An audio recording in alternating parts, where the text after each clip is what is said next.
యొక్క అవగాహన సదస్సులో భాగంగా నేను ప్రజా రహదారులను వినియోగించినప్పుడు ఎవరిది ఒప్పు ఎవరిది తప్పు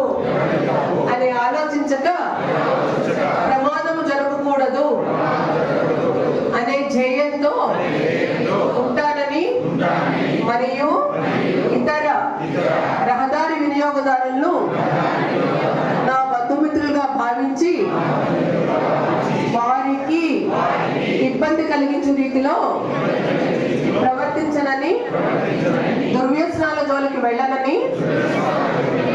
నేను తెలుసుకున్న రహదారి భద్రతా విజ్ఞానాన్ని 10 మందికి పంచి రహదారి ప్రమాద రహిత భారతదేశాన్ని నిర్మించటానికి నా సాయశక్తులా